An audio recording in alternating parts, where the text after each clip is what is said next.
לפני 28 שנה אני ניהלתי בקיבוץ שאני חיה בו ענף של קבוצה של נשים.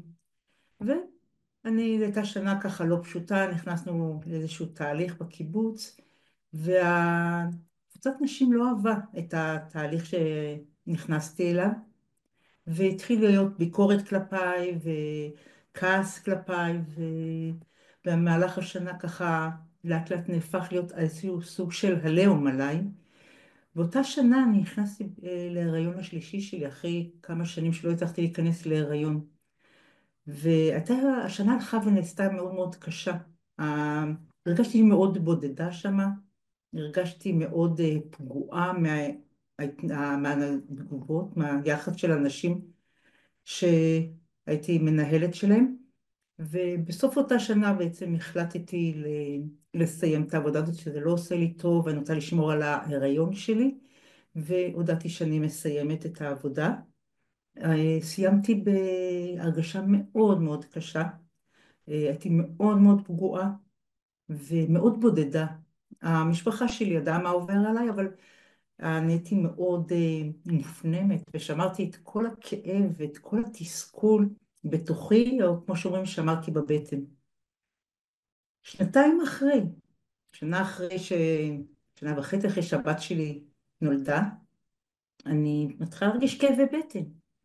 ואני בהתחלה לא מתייחסת כאבי בטן, כבר היו לי בעבר, אבל הכאבי בטן לא עוזבים אותי והם הולכים ומתחזקים, והתחלתי סדרה של בדיקות,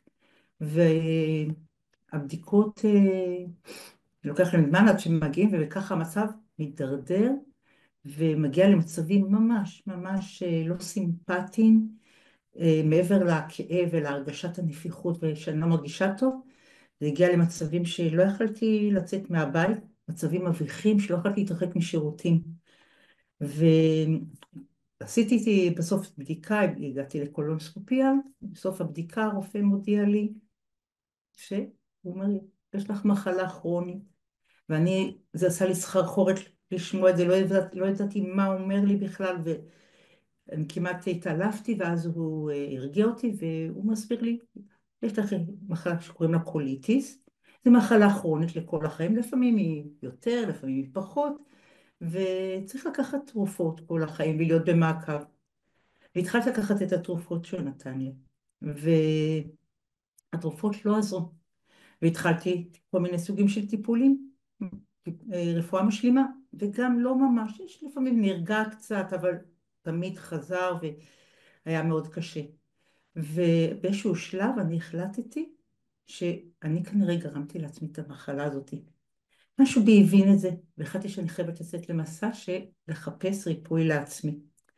שבזמן שחיפשתי איך אני יכולה לרפא את עצמי, בעצם הגעתי לסטימצקי, ואז פתאום הוצאתי ספר שנקרא תת המודע. המשפט שפתחתי בעמוד הראשון, הוא אומר לי, אולי הגיע לכם ספר זה כדי לעזור לכם משום ששידרתם אותות מצוקה, ובזכותו יתחולל מפנה בחייכם שיקל עליכם. באותו רגע שקראתי את זה, אמרתי סימן משמיים, והתחלתי, בעצם קניתי את הספר, התחלתי ללמוד על תת מודע, התחלתי לשמוע סיפורים של הצלחה של אנשים שריפו את עצמם ממחלות יותר קשות, והתחלתי ממש להבין איך התת מודע שלנו עובד, ואיך הוא יכול לרפא אותי, יכול לשחרר כאבים, ויכול לעזור בעוד הרבה מצבים בחיים.